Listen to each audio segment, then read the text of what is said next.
وہ انتخاب ہے حیدر ایک مہکتا گلاب ہے حیدر. نعرہ سلوات. اللہم صلی علی محمد و علی محمد. کرتے وہی لوگ چلا کرتے ہیں، سر جھکاتے ہیں جو حیدر کے در دولت پر، سر اٹھا کر تو وہی لوگ چلا کرتے ہیں. اور یہ سب اشعار میرے لیے ہیں، اس طرح کے اصلاحی اشعار. تو جو وفادار ہے شبیر کے اور غازی کے، جو وفادار ہیں شبیر کے اور غازی کے، بھائی سے اپنے وہی لوگ وفا کرتے ہیں. واہ واہ. بھائی سے اپنے وہی لوگ وفا کرتے ہیں. اور بھیک میں جو ہمیں ملتے ہیں سدا زہرا سے، بھیک میں جو ہمیں ملتے ہیں سدا زہرا سے، شاندار ایسے ہم اشعار لکھا کرتے ہیں. شاندار ایسے ہم اشعار. کیا کہہ رہے ہیں؟ سبحان اللہ سبحان اللہ.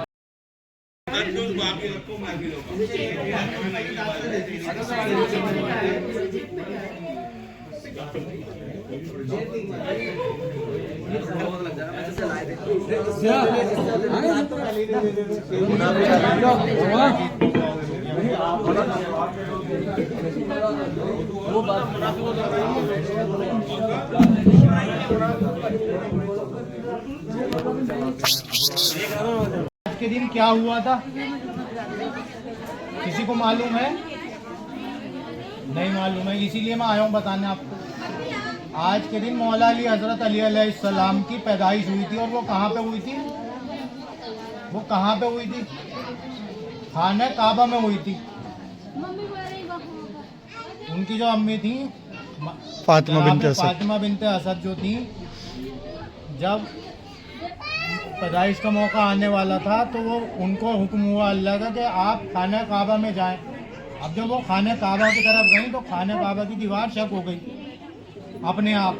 یہ اللہ کا معجزہ تھا، اللہ کی طرف سے تھا ان کا حکم، اور اللہ نے ہی انہیں حکم کیا تھا کہ آپ خانہ کعبہ میں آئیے.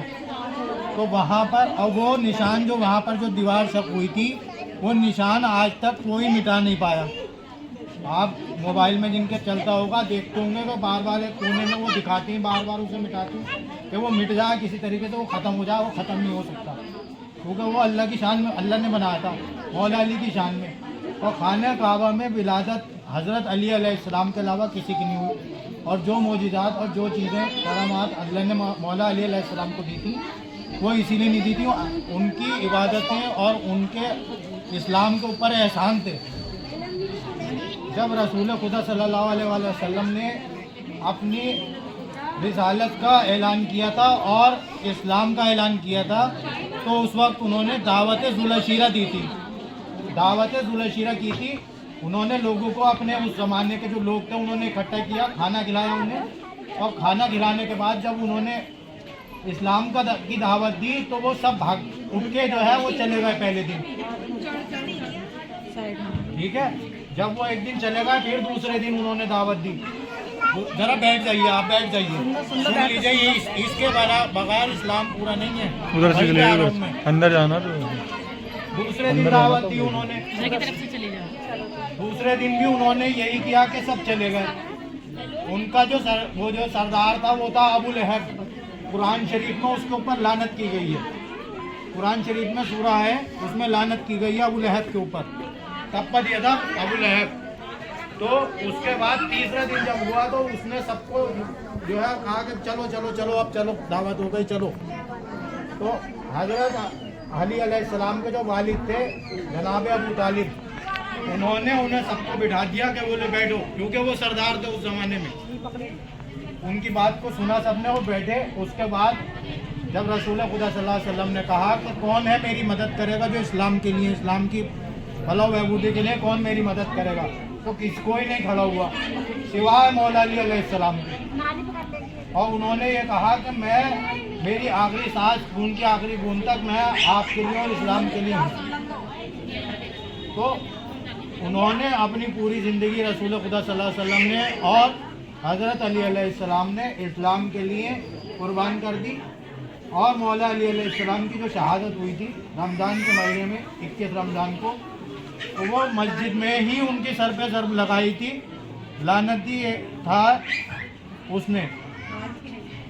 تو مولا علی علیہ السلام کی آج ولادت کا دن ہے، اسی لیے یہاں پر نیاز نظر ہوتی ہے مسجد میں، اور یہاں پر جو دعائیں آپ مانگتے ہو وہ قبول ہوتی ہیں مولا علی علیہ السلام کی برکت سے. اور یہ پنجتن ہے حضرت علی علیہ السلام، جناب فاطمہ، حضرت امام حسن علیہ السلام اور حضرت امام حسین علیہ السلام، یہی پنجتن ہے.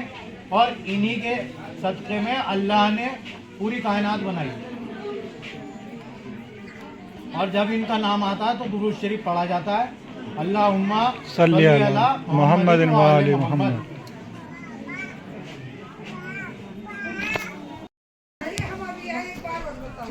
ابھی بتائیں گے دوبارہ، ابھی بیٹھ جائیے، جو بتا رہا ہوں ابھی پہلے سن لیجیے، پھر بتا دو غازی بھائی. میں تھوڑی دیر بعد پھر بتاؤں گا. نیاز کرنے کا یہ طریقہ ہے، نیاز کسی بھی چیز پہ دے سکتے ہیں آپ. ایک تل کا دانہ ہو یا کوئی مٹھائی ہو، کچھ ہو، نمکین ہو، میٹھا ہو، آپ نیاز دے سکتے ہیں. اس کو پاک صاف ہونا چاہیے، پہلی بات یہ ہے، ٹھیک ہے. کوئی نجاست نہیں ہونی چاہیے اس کے قریب، کیونکہ ان کو اللہ نے اپنے حکم سے تمام نجاستیں پنجتن پاک سے دور رکھی ہیں اللہ نے. نیاز کرنے کا یہ طریقہ ہے کہ ایک مرتبہ آپ نے بسم اللہ کر کے علم شریف پڑھی، 3 مرتبہ قل هو اللہ پڑھی بسم اللہ کر کے. نیاز کرتی ہوں یا کرتا ہوں پنجتن پاک کی قربتن اللہ، یہ آپ کی نیاز ہو گئی. گھر پہ آپ چاہیں روز دلائیں. بہت سے لوگ ہوتے ہیں جب اپنے روزی روزگار پہ بیٹھتے ہیں تو سب سے پہلے نیاز دیتے ہیں، چاہے وہ ایک کھجور کے دانے پہ دیں. صبح کو آپ نیاز دیں گے بہت برکت ہوگی. نیاز دے کے جو دعا مانگی جاتی ہے وہ قبول ہوتی ہے اللہ کے حکم سے. اور ساری کائنات جو ہے وہ اللہ نے پنجتن کے صدقے ہی میں بنائی. بغیر ان کی محبت کے کوئی جنت میں نہیں جائے گا. جو ان سے بغض رکھتا ہے، جو ان کا دشمن ہے پنجتن کا، اہل بیت کا، وہ کبھی جنت میں نہیں جانے کا. یہ اللہ کا حکم ہے، رسول خدا صلی اللہ علیہ وسلم کی حدیث ہے. انہوں نے یہ کہا ہے کہ یہ جو پنجتن ہے، یہ جو اہل بیت ہے، یہ میرا گوشت ہے، یہ میرا خون ہے، یہ میری روح ہے، میرا جسم ہے. یہ مولا رسول خدا صلی اللہ علیہ وسلم نے ارشاد فرمائے ہیں. ان کے لیے 20 حدیثیں ہیں. حضرت امام حسین علیہ السلام کے لیے رسول خدا صلی اللہ علیہ وسلم نے کہا ہے کہ حسین و منی و انا من الحسین، حسین مجھ سے ہیں اور میں حسین سے ہوں. اور جب عورت کا یہ مقام ہے اسلام میں، عورت کا بہت بلند مقام دیا ہے اللہ نے بھی اور رسول خدا صلی اللہ علیہ وسلم نے. جب بازنوں میں بیٹھے ہوئے ہوتے تھے، لوگوں سے کلام کر رہے ہوتے تھے رسول خدا صلی اللہ علیہ وسلم، تو ان کی بیٹی جناب فاطمہ علیہ السلام جب آتی تھی، فاطمہ بنت محمد آتی تھی، تو رسول خدا صلی اللہ علیہ وسلم جو کائنات کے مالک ہیں، جنہیں اللہ نے منتخب کیا ہے، وہ کھڑے ہو جاتے تھے اپنی جگہ سے، اور جب تک نہیں بیٹھتے تھے جب تک جناب فاطمہ بیٹھ نہیں جاتی تھی. تو یہ عورت کا مرتبہ ہے اسلام میں. یہ مردوں کے لیے ہے، ان کو بھی بتائیں اور انہیں اس طریقے سے بتائیں کہ یہ اسلام میں جو عورت کا مرتبہ ہے وہ اتنا رکھا ہے کہ جس تک کچھ نہیں. اور یہ ہمیں اسلام میں عزت دینا اور یہ ساری چیزیں اسلام نے ہی بتائی ہیں. جس وقت اسلام آیا تھا عرب میں، اس زمانے میں چھوٹی چھوٹی بچیوں کو قتل کر دیا جاتا تھا. کس وجہ سے کہ یہ کسی کام نہیں آتی. لڑکے جو تھے، جنگ کا ماحول ہوتا تھا کہ جو جنگ میں جائے گا وہی لڑے گا. تو جنگ میں تو لڑکے جاتے تھے، آدمی جاتے تھے، تو وہ کیا کرتے تھے کہ عورتوں کو، لڑکیوں کو جیسے لڑکی پیدا ہوتی تھی اسے دفنا دیتے تھے زندہ. تو یہ چیز اسلام نے ختم کی. یہ آپ عام طور پہ یہ سب کو بتائیں جو غیر مذہب کے لوگ بھی ہیں. اور جو کچھ لوگ اس چیز کو غلط پھیلاتے ہیں کہ کافر جو ہے وہ دشمن ہے ہمارا. کافر ہمارا دشمن نہیں ہے. کافر وہ اس زمانے میں وہ جو کافر ہی تو تھے، وہ جو جنہوں نے اسلام قبول کیا، ان کو علم نہیں ہے کہ اسلام کیا چیز ہے. اسلام نے ہمیں انسانیت سکھائی، اسلام نے ہمیں جینے کا طریقہ سکھایا. تو یہ ساری چیزیں ہمارا فرض ہے کہ ہم دوسروں کو بتاتے رہیں. جو بھی چیزیں میں نے آپ کو یہاں بتائی ہیں، یہ باتیں آپ لوگوں کو بتائیں جا کے. چاہے وہ آپ کا اسلامک بھائی ہے یا غیر اسلامک ہے، آپ ان کو بتائیں، اور اپنے عمل کو جو ہے، اگر آپ کی کوئی عمل ایسا ہے جس سے کسی کو تکلیف پہنچ رہی ہے تو آپ اسلام کے قائم نہیں ہیں۔ کوئی بھی عمل آپ کا ایسا نہ ہو جس سے کسی، بھلے ہی وہ کافر ہے، وہ کوئی بھی ہے، تو آپ کے کسی بھی عمل سے کسی کا دل نہیں دکھنا چاہیے، یہ اسلام نے سکھایا۔ بغیر اس چیز کے اگر آپ نے کسی کا دل دکھا دیا تو آپ اسلام سے دور ہو رہے ہیں، اور ہر وقت جو ہے وہ شیطان اس وسوسے میں رکھتا ہے آپ کو کہ آپ کو ہرے ہرے بھاگ دکھائے گا کہ آپ تم ایسے بول دو گے تو ایسا ہو جائے گا، اب ایسے کر دو گے اس کا فلانے شخص کے ساتھ ایسا کر دو گے تو آپ کے ساتھ ایسا ہو جائے گا۔ ایسا کبھی نہیں ہوتا، اللہ کے حکم سے ہوگا، اللہ کی مرضی سے ہوگا۔ آپ اللہ سے دعا کریں، پنجتن کا وسیلہ دیں، اہل بیت کا وسیلہ دیں، رسول خدا صلی اللہ علیہ وسلم کا وسیلہ دیں، آپ کی ساری مرادیں پوری ہوں۔ جو کچھ ہے پوری دنیا کائنات جو بنائی ہے اللہ نے، وہ پنجتن کے اہل بیت کے وسیلے سے بنائی ہے۔ تو کوشش یہ کریں کہ جو پیغام میں نے آپ کو یہاں بتایا ہے، ساری بات اگر آپ کو یاد نہیں رہی تو کوئی ایک بات آپ اگر کسی دوسرے کو پہنچا دیں گے تو یہ آپ کے لیے صدقہ جاریہ ہوگا، اور یہ جو صدقہ جاریہ ہے یہ قیامت تک آپ کی نسلوں تک چلتا ہے۔ تو کوشش یہ کریں کہ جو بھی آپ کی اچھی باتیں ہیں، آپ قرآن شریف پڑھیں تو قرآن شریف پڑھنا ضروری ہے ترجمے کے ساتھ۔ اللہ نے کہا ہے کہ قرآن شریف کو پڑھو اور سمجھو۔ آپ سمجھو گے کب؟ جب آپ کو عربی آئے گی تب نہیں سمجھو گے، عربی زبان آپ کی نہیں ہے۔ آپ کو اگر ہندی سمجھ میں آتی ہے تو آپ ہندی پڑھیں، اس کا ترجمہ منگا خرید کے لائیں، ہندی میں پڑھیں۔ اردو سمجھ آتی ہے اردو میں پڑھیں، انگلش آتی ہے انگلش میں پڑھیں، اپنے بچوں کو پڑھائیں۔